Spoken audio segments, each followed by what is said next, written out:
From Lagos, Nigeria, this is News Central. I'm Felicity Ezewike. The top stories tonight. National Assembly holds special plenary for late President Muhammadu Buhari, praises his contributions to the legislative arms. Nigerians in Diaspora Commission condemns killing of Nigerian traders in South Africa, describing it as unacceptable. White House launches new investigation against Harvard University, targeted at exchange program for foreign scholars. In business, President Bola Tinubu seeks $347 million loan approval to fund Lagos-Calabar Highway expansion.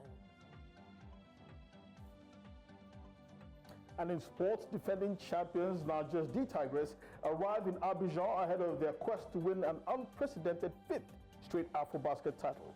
Details in a moment. Welcome. Tonight begins now.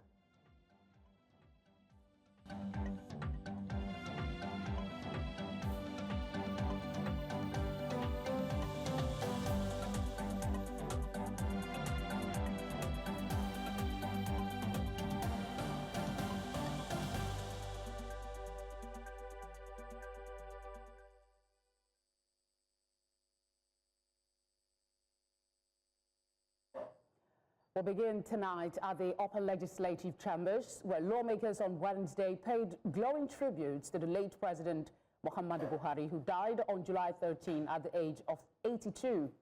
In a rare show of unity, lawmakers from both chambers paused legislative businesses to honor the former head of state and two-term president.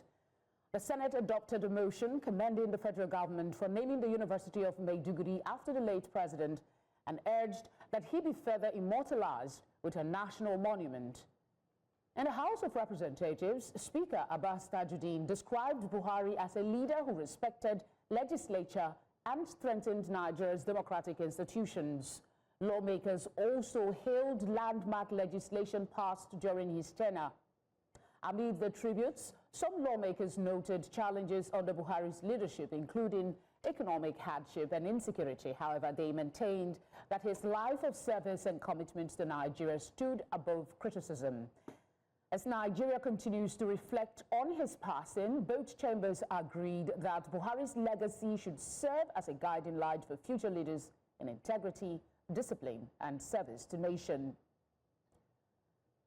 The ruling All Progressive Congress, APC, has now moved the meeting of the party's National Executive Committee, next scheduled for Thursday, July the 24th, to the Presidential Villa, Abuja. Reports say the party will at the meeting select a new national chairman following Abdullahi Ganduje's resignation on health ground in June. APC had noted that the NEC meeting could accept the nomination of a new chairman and then wait for the convention, where the final position of the party will be made as far as the issue of a substantive national chairman is concerned. The NEC is expected to review the party's preparations for the August 16th by-elections in 16 constituencies spread across 12 states of the Federation. The group formally to condole him on the passing of the former President Muhammadu Buhari, and also to discuss on the upcoming National Executive Committee meeting of our party tomorrow, and to get also share some ideas with Mr. President on how best to strengthen our party. Who the next candidate will be, chairman of the ruling All Progressive Congress? Let's get some perspective ahead of that announcement. We have Razak Olukoba and Femi Lawson, both are political analysts. Gentlemen, thank you very much for joining us to share your perspective.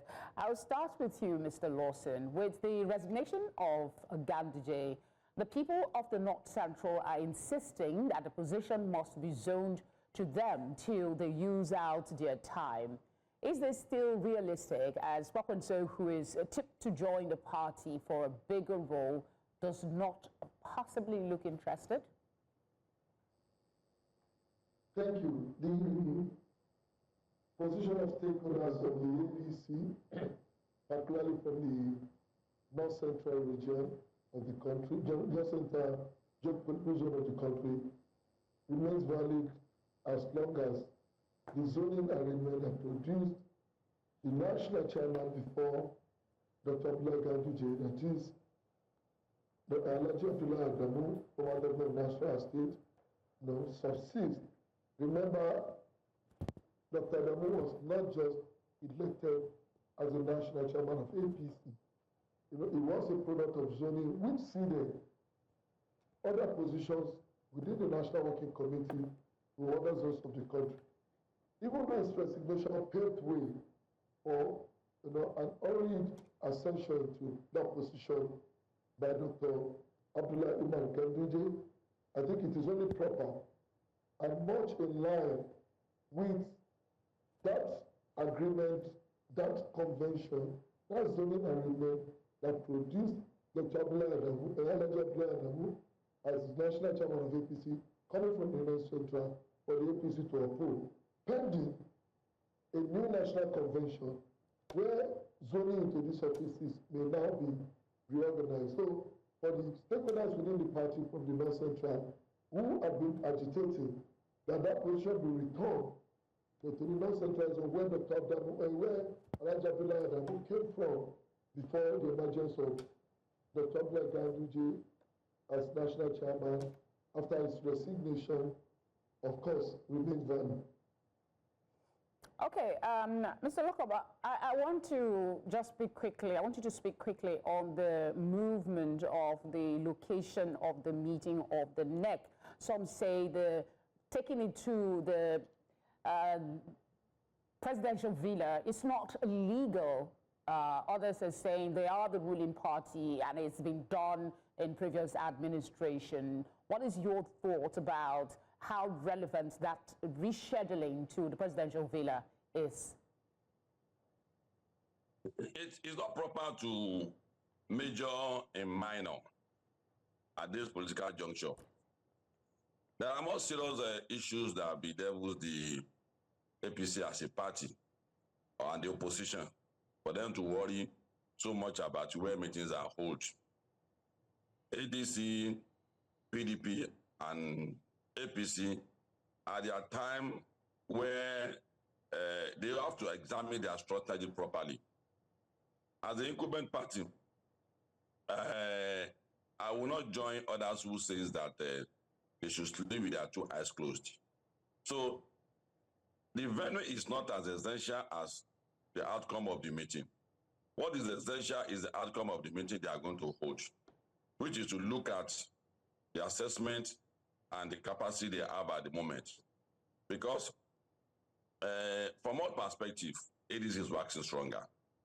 And PDP may look weaker for any reasonable politician who has acquired enough wisdom will know that this is not the time for APC to work. So for me, the venue is not as important as the content of what will come out of the meeting. The outcome of the meeting is what is so central.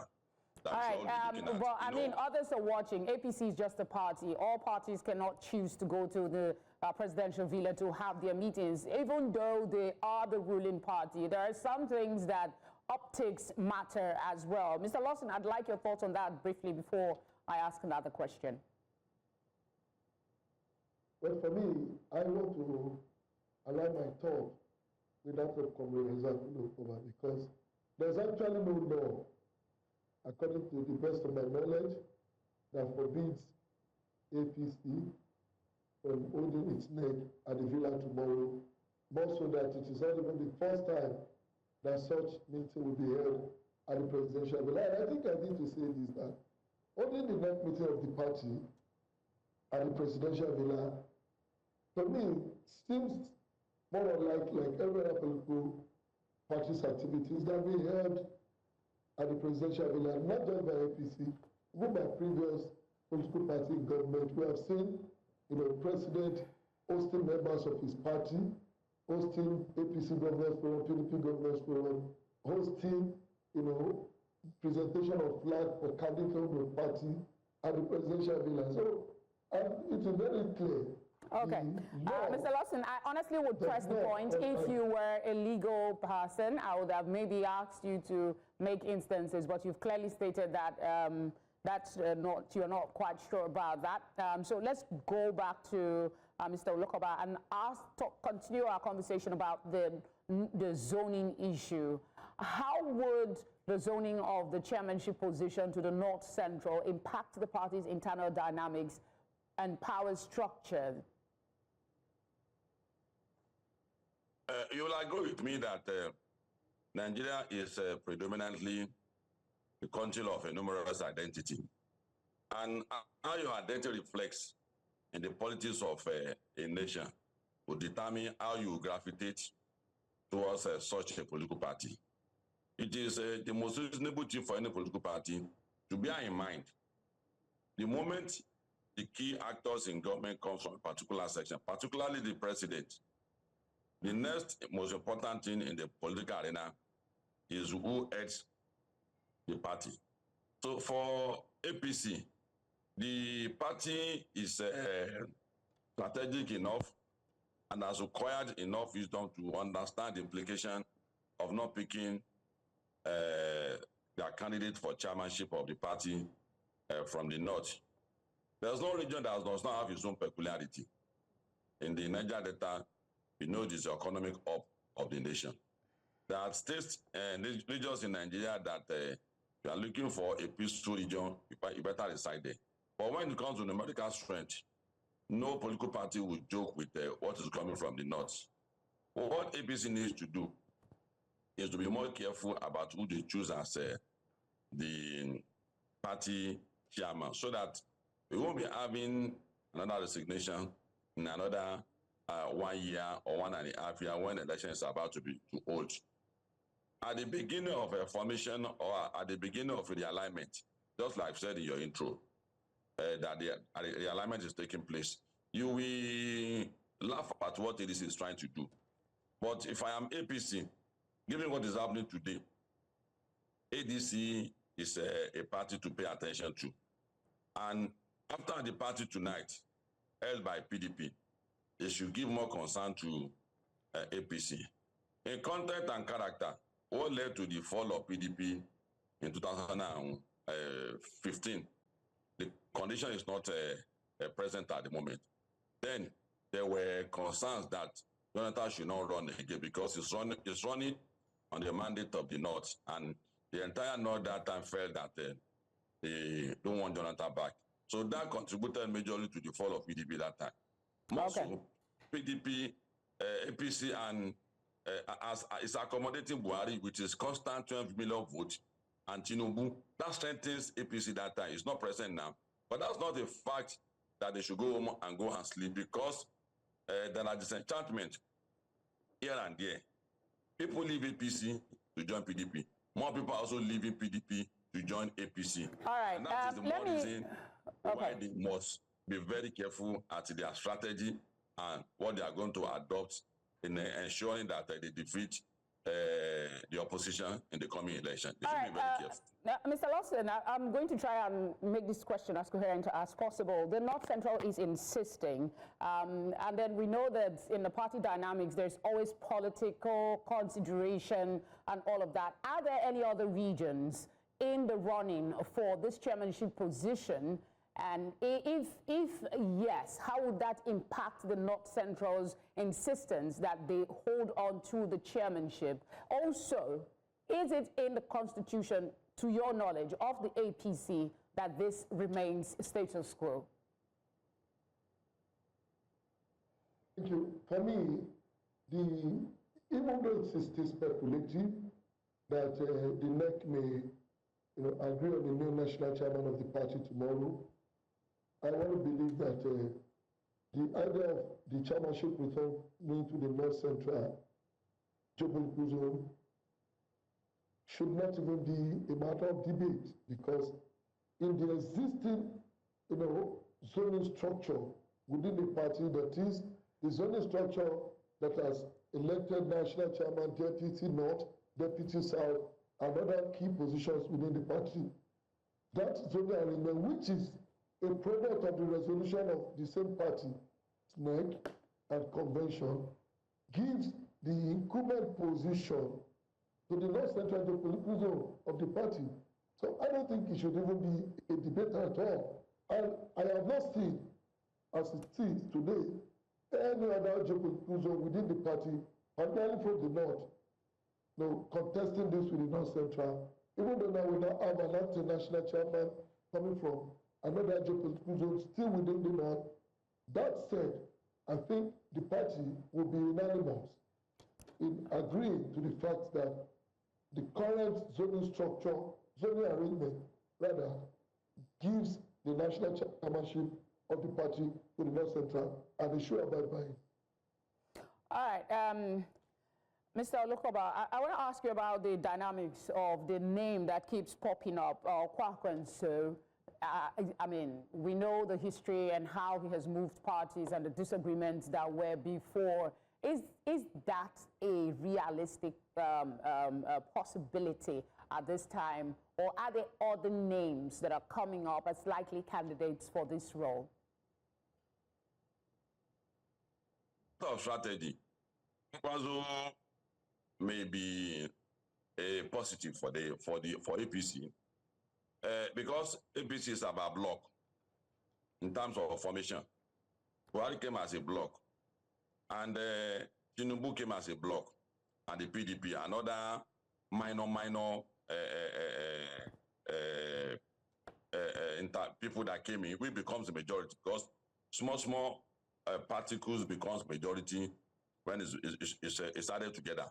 So with the death of Buhari, the constant 12 million that Buhari is always bringing on board may also be affected because that's a major dislocation to APC. The members may still stay committed, but it is not going to be as a roller. It's not going to be as when Buhari is alive. So they may be looking at a replacement in terms of Kwankwaso. Kwankwaso is also a block that you have to reckon with. So if Kwankwaso is given and other, the VP comes from East, the president comes from South, and there are a chunk of governors that just came in from the South. So if you merge all this together, it is good to go for APC. So all right, Mr. Olukoba. It's not coming on board.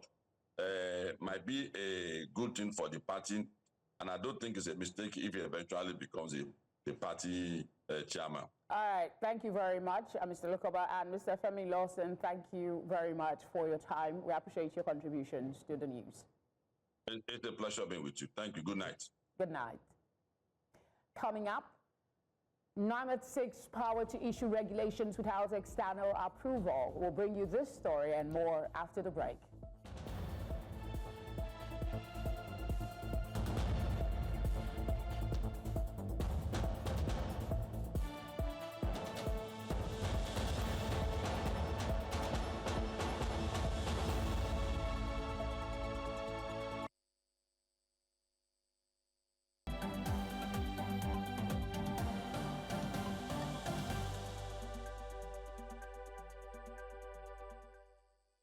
You're watching tonight on News Central. A reminder of our top stories.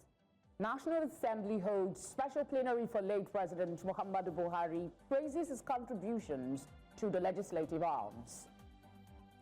Nigerians in Diaspora Commission condemns killing of Nigerian traders in South Africa, describing it as unacceptable. White House launches new investigation against Harvard University targeted at exchange program for foreign scholars. To security matters now, the chairman and chief executive officer of the Nigerians in Diaspora Commission, Abike Dabiri Erewa, has condemned the killings of 2 Nigerian traders in South Africa, describing it as senseless, barbaric, and unacceptable.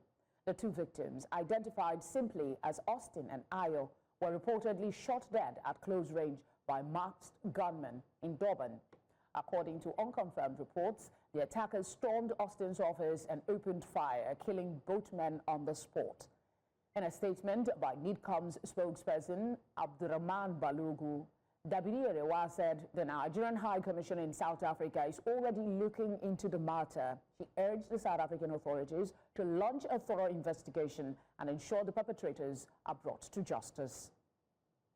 Staying on security matters, angry residents of Kwatamawa and Kudewa communities in Kofi local government area of Katsina State took to the streets on Tuesday, protesting relentless bandit attacks that have left them in constant fear. The demonstrators blocked the Dutsima-Katsina road at Tata Barao, burning tires and demanding urgent government action. The protest, which lasted over 4 hours, disrupted traffic and drew attention to the growing insecurity in the region. News Central's correspondent Rukaya Aliyu Jibia visited to speak with affected families and residents about their ordeal.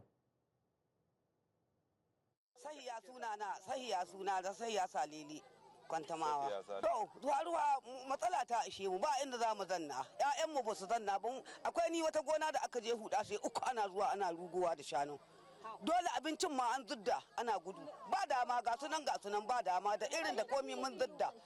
Ba abin da za mu yi. ƴaƴanmu ba su bacci mu ma ba mu bacci ba mu kwana gidajenmu.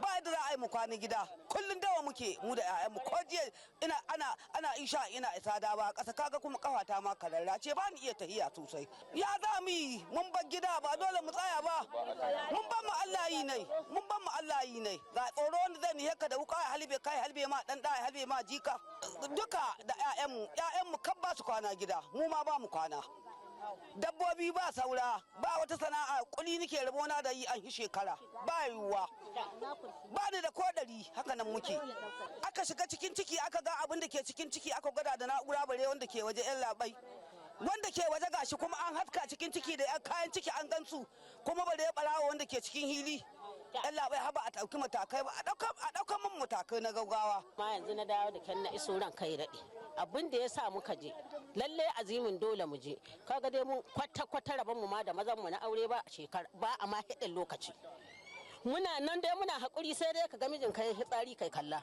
ba dai ka kwana da shi ba ranar duniya muna cikin daji muna kwana da mu da ƴaƴanmu da jikokinmu kaga abu bai ba muna takama da Allah muna takama da kumanyan nan ko ba gaskiya ba to ba ta yiwa an kashe al'amurra duka an raba mu da 'ya'yanmu jikokinmu kai duka dukiya nan ba mu da kami zannuwan kama an ɗauke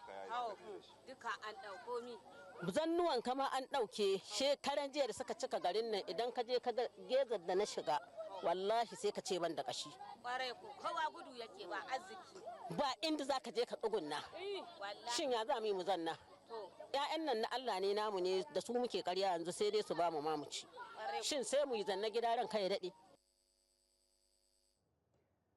The Adamawa State Police Command has rescued 13 trafficked children and 4 kidnapped victims in a series of intelligence-led operations targeting criminal networks in the state and beyond. Commissioner of Police Damkombo Morris made the disclosure during a press briefing at the command headquarters in Yola while presenting the command's second quarter crime-fighting achievements. According to News Central's Umaru Kirawa, the rescued children were allegedly stolen from various communities in the state and trafficked to Anambra State, where they were sold to unsuspecting individuals. Arrested 567 suspects for different offenses, which include kidnapping, culpable homicide, armed robbery, child trafficking, rape, and other sexual offenses. Sheila gang terrorism. Also during this period, 4 kidnapping victims and 13 traffic children were rescued.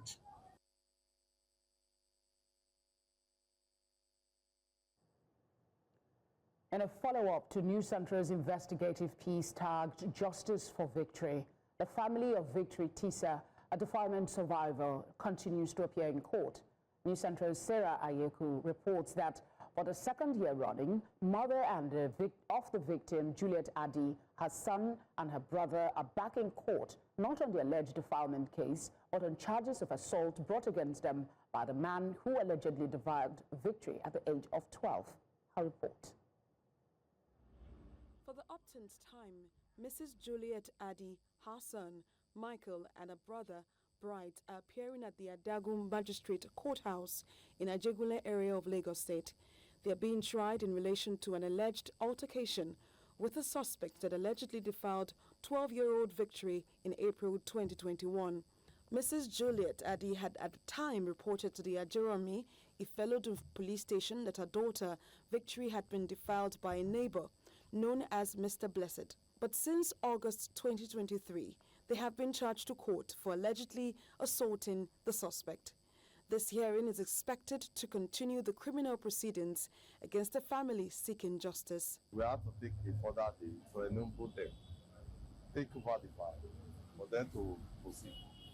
But it's left for the DPP, whether taking his file, for them to appear to denouveau the case, to apply for denouveau or not. It's left for them, or for we to proceed. Although the three defendants are currently on bail, they are uncertain their case will be resolved before Magistrate Ramota Yilara in Court 11, the same magistrate that remanded them at the Kirikiri Maximum Correctional Center after being detained for 6 days in Ajeromi police station. It has been frustrating. My younger brother was supposed to go and serve. He couldn't go. Together with my son. And because of the case, we could not even do anything. But we are coming to the courts nearly every month. And we cannot travel. Let me say, we don't have a life of our own now. This thing is killing me. It's taking the better part out of me. I'm no longer who I am. Because every night I do think of this thing. When this is going to stop, I want it to end. Let me and my family have our life back. I'm tired. I'm tired of this case. I'm tired. I want justice. And everything will end. Let us have our life back. The case has been moved to the 14th of August. While Mrs. Juliet Addy and others charged in the assault case were present in the court, Mr. Blessed Azonuche, suspect for the defilement case, was not in court. This is against expectations that, given his stance as party to the prosecuting team, Mr. Blessed would have made his presence in court. In Lagos, for News Central, Sarah Ayeku.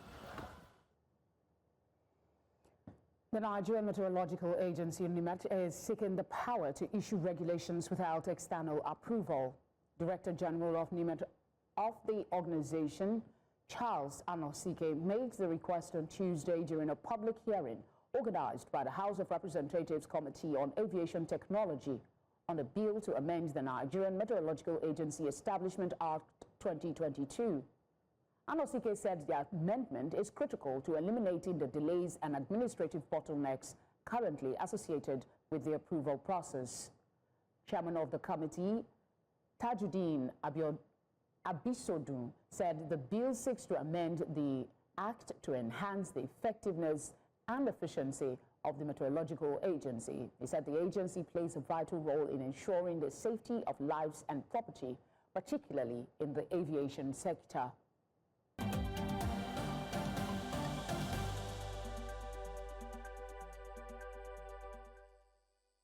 Outside Nigeria, thousands of Gambians gathered in Banjul and Kanifing to protest government corruption, demanding justice over recent scandals, including alleged mismanagement of public funds. The protest was officially permitted and emphasized peaceful demonstrations focused on exposing cases such as the disappearance of large sums from the Gambia Football Federation, highlighting broader systemic issues fueling public distrust. This event marks a significant moment in ongoing civic activism amid calls for transparency and accountability in government institutions.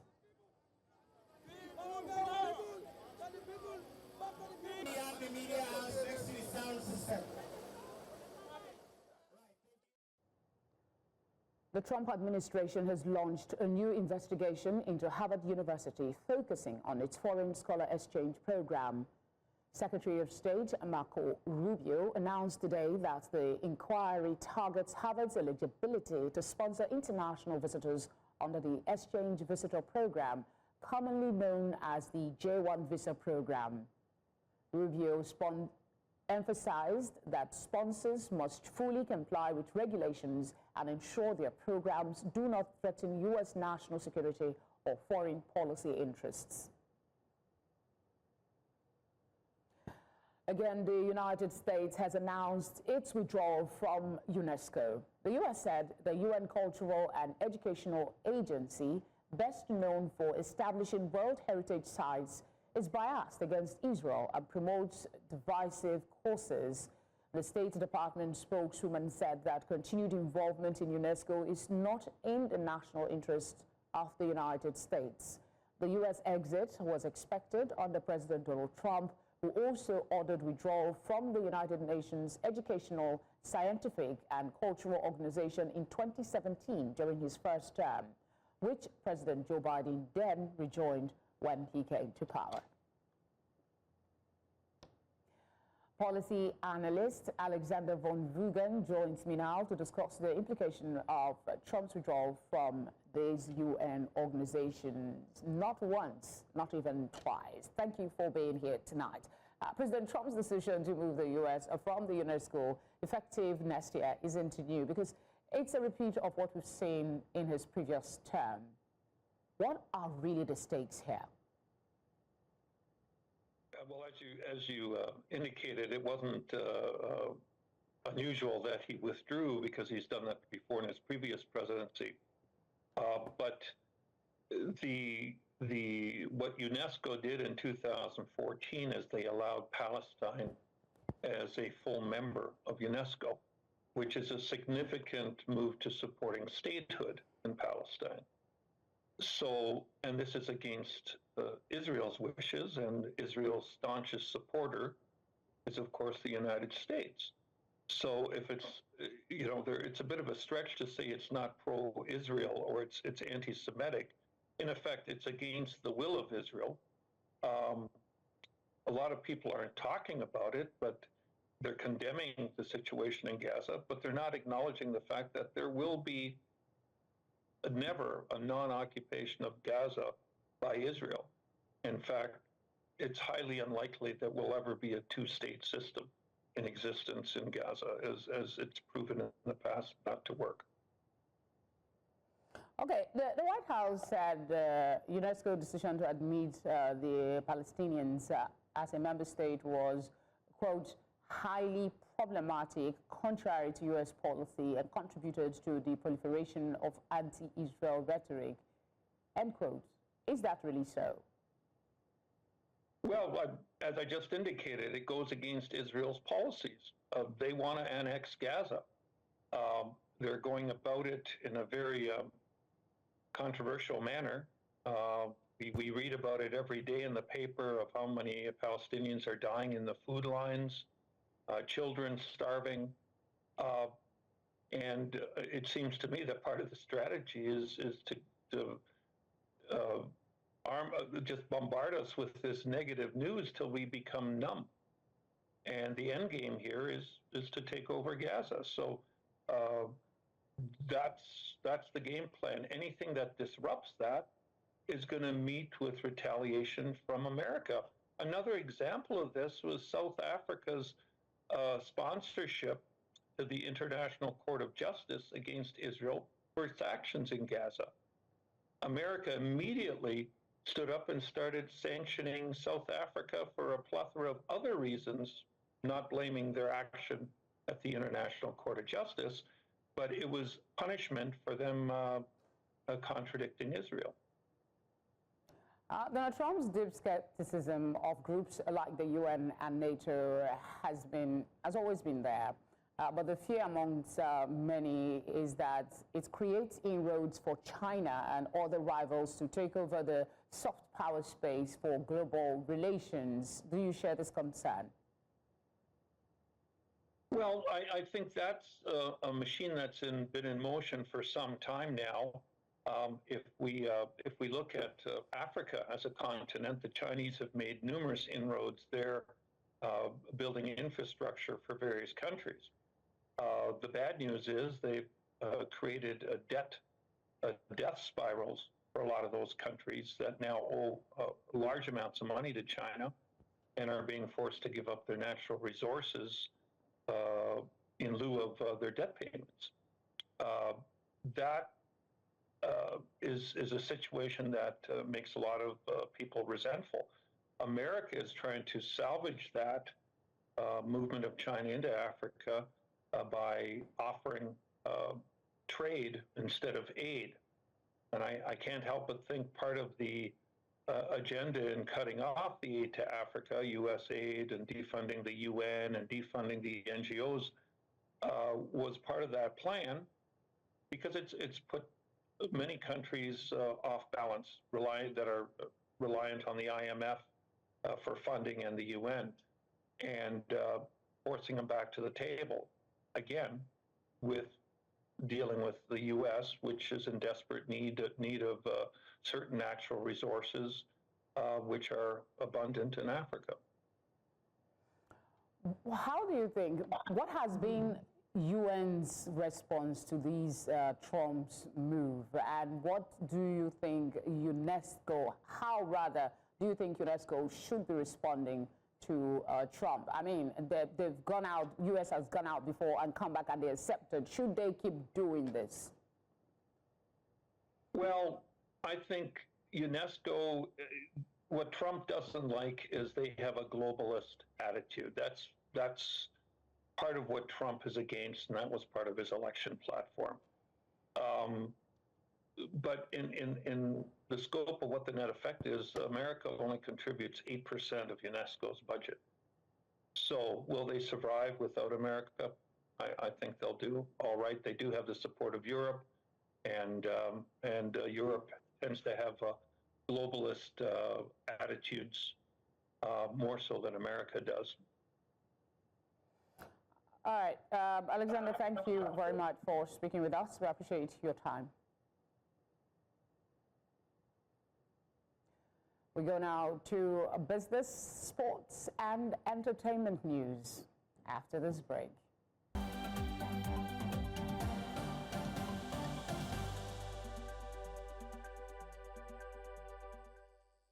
For today's business update, and I'll hand over to Perpetua, my colleague. Good evening, Perpetua.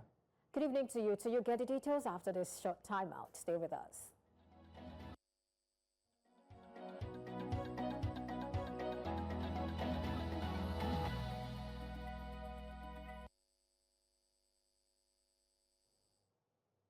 President Bola Tinubu has requested House approval for a $347 million external loan to fund the 2025 to 2026 borrowing plan, primarily for the Lagos-Calabar Coastal Highway, now costing $747 million, up $47 million.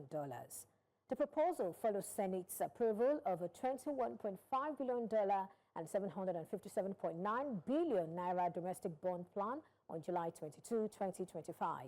The request, read by Speaker Abbas Tajuddin, highlights projects chosen for economic benefits like job creation and poverty reduction. The House referred the proposal to the Joint Committee on Finance, AIDS, Loans and Debt Management for scrutiny. Nigeria's debt exceeds 121 trillion naira as of March 2025, raising concerns about repayment sustainability. However, the government insists that loans are vital for infrastructure and growth. And French TV giant Canal Plus has received final approval from South Africa's Competition Tribunal to acquire MultiChoice for $2.9 billion. The deal, set to conclude by October 8, involves Canal Plus purchasing all outstanding MultiChoice shares at 125 rand each. The approval includes conditions to fund local content, support historically disadvantaged persons, and boost small enterprises in South Africa's audiovisual sector. MultiChoice's South African operations will transfer to an independent entity, majority owned by disadvantaged groups. CEOs Maxim Sada and Calvo Mawela hailed the deal as a milestone for a global media powerhouse with African roots. And still in South Africa's central bank may extend its interest rate cuts next week as inflation rose less than anticipated, reaching 3% in June from 2.8% in May. This is according to Statistics South Africa. This figure, below the 3.1% median forecast from a Bloomberg survey of economists, has remained near the lower end of the bank's 3% to 6% target for 9 months. Core inflation hit a 4-year low, prompting expectations of a quarter-point rate cut from 7.25%. Rising housing, utilities and food prices driven by a foot-and-mouth disease outbreak contributed to inflation. And now to stock markets, the NGX extended its rally, lifted by gains in select consumer goods and banking stocks, despite losses in industrial goods. The all-share index is up 10.43% month-on-month and 28.73% year-to-date, reflecting sustained investor optimism and the market's resilience. Now let's take a look at the snapshot. Looking at the snapshot, we can see it's up 8 basis points, and you see the market capitalization high right here at 83.85 trillion naira, and the all-share index is 132,557.43. And now to sector performance. Well, it was mostly positive as 4 out of 5 sectors under our coverage closed in the green.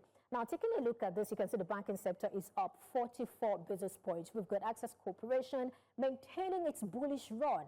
And we also saw gains in Zenith Bank and GTCO, lifting the sector by 44 basis points. You've also got insurance up 13 basis points, oil and gas up 21 basis points, and you have consumer goods. Talking about consumer goods, Dangote Sugar led the gains with a 6.95% surge, continuing its upward momentum. It was followed by solid performances from Nestle and Unilever. All of this collectively drive the sector to a 30 basis points increase. And we close with industrial goods down 62 basis points. You can talk about WAPCO's 4.33% loss, which weighed heavily on the sector, driving the 62 basis points decline we see right there. And that's a wrap on business tonight. I am Perpetua Fasamipita. Tonight continues with Felicity.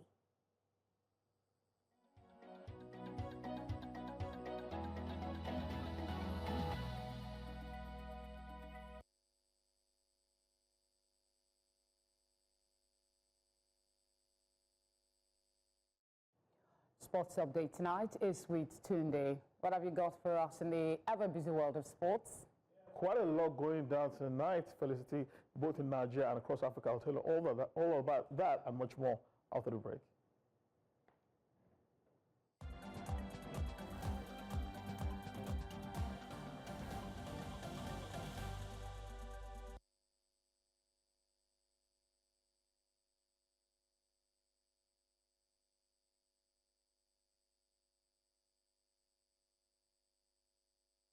Hello and welcome to sports. Reigning African champions Nigeria's D Tigers have arrived in Abidjan, Cote d'Ivoire ahead of the 2025 FIBA Women's Afro-Basket Tournament scheduled from the 26th of July to the 3rd of August. The team has won the last 4 continental titles and are aiming to secure a record 5th straight title. The team is led by coach Renna Wakama, who was voted best coach at the 2024 Paris Olympics and who also doubles as an assistant coach with WNBA side Chicago Sky. She's also the first woman to win the Afro-Basket as a coach in 2023. The team is also seeking automatic qualification for the 2026 FIBA Women's World Cup by retaining their title. Coach Renna has released a final 12-player roster featuring 7 players who have won the last 2 tournaments. The Tigers are unbeaten in 29 African games since 2015, and the National Sports Commission and the Nigeria Basketball Federation have pledged full backing for the team's title defense in Abidjan. And here in Lagos, Nigerian table tennis players continue their strong showing on day 2 of the WTT Contender Lagos tournament at the Molade Okoya Thomas Hall in Surulere. 5 players advanced to the next round with strong showings. Aziz Sholanke solved Ghana's Godwin Alabi. Yaya Aziz defeated Togo's Ataru Asu 3-1, while Riwan Akambi also handed out a 3-0 walkover result over Ghana's Israel Aklier, while Abdulbasit Abdel Fattah defeated his compatriot Matthew Fabumi 3-0. Also today, a new chapter began as Mariam Aruna, daughter of the legendary Quadri Aruna, appeared for the first time in a tournament in Nigeria. She was accompanied by her mother, Ganiat Aruna. Sadly, she was eliminated after a 3-0 loss to former national champion Abosede Odusoya. Members of the Nigeria women's national football team, the Super Falcons, have paid a visit to injured Banyana player Gabriela Salgado after a successful surgery. Salgado was injured during the WAFCON semi-final against Nigeria in Casablanca last night. The Banyana winger was stretchered off in the second half of the 2-1 loss and later diagnosed with a mid-shaft fracture in her left leg. The procedure took place at the Mohammed VI University Hospital and was confirmed successful by team officials. Salgado will remain hospitalized before rejoining her team and returning home next week. The 22-year-old is expected to be out for the rest of the year, and messages of support have poured in from all across Africa, including from South African President Cyril Ramaphosa. Super Eagles manager Eric Schell has released a 23-man squad ahead of the upcoming African Nations Championship, or CHAN.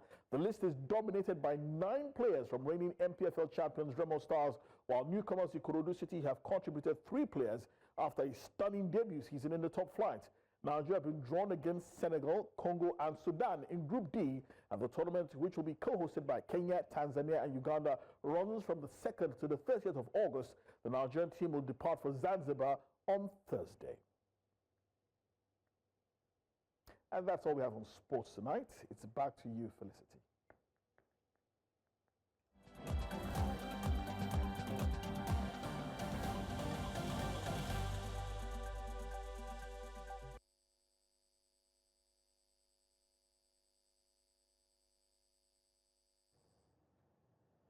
In entertainment, we hear Nigeria's terms is winning, and Adewa is here with all the juicy details. Oh, it is. We're always here to talk about Afrobeats making all the rounds. Yeah. And yes, I have a bit of sad news, but we'll definitely give you all the updates shortly. Okay.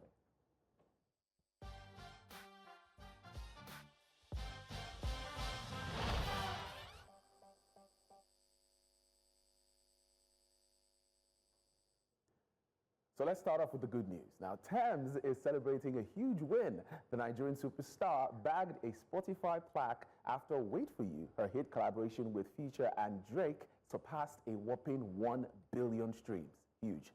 The track, which lives on Future's I Never Liked You album, blends Thames' smooth Afrobeats vibes with Drake's signature flow and Future's moody edge. We all know that. It quickly became a global fan favorite, and now it's earned Thames a spot in Spotify's billion-stream club. This isn't just a number. It's proof that Thames is a global force repping Africa on the world stage and showing us that she's just getting started. So Felicity, that's the good news. What do you think about Thames? 1 billion streams, a round of applause, right? All right, now to some heartbreaking news as well, as Hollywood is, heartbroken over the loss of Malcolm Jamal Warner, the actor who stole hearts as Theo Huxtable on The Cosby Show. Yes, he died at the age of 54 after drowning while on vacation in Costa Rica with his wife and daughter. The incident occurred in Playa Grande beach, known for dangerous rip currents, and at the time, no lifeguard was present. Warner was swept away by the current, and despite urgent CPR efforts, he could not be revived. Now, authorities later revealed that another person involved in the same incident who tried to save Warner was rushed to a local hospital and remains in critical condition. Now, this news has left fans heartbroken, and beyond his breakout role, as Warner had a long respected career, starring as in Malcolm and Eddie, Read Between the Lines, and The Resident. Such a sad one. Felicity, what do you have to say about this? Okay, I'm not ashamed to say I was gutted and I cried when I heard the news, because I recently met him via his role on The Resident. It was phenomenal. He was a great actor. Such a loss, really. Such a loss. Such a loss. And the Coast Guard came out with a statement saying that beach had high tides and currents, and people were saying, why didn't they put a sign for people not to go? Sometimes things happen, and I mean, people go there all the time. We don't hear this kind of news, but it just happened the way. And if you see the videos of him prior to this incident, it's just impossible to imagine somebody so energetic, healthy looking, and 1 minute is here, the next. It just shows you the fickleness of life, really. Yeah. It's a big loss. Personally, I was gutted. He's a great actor. He's a great actor. May his soul rest in peace. May his soul rest. Yeah. Well, that's all we have on entertainment tonight, by the way.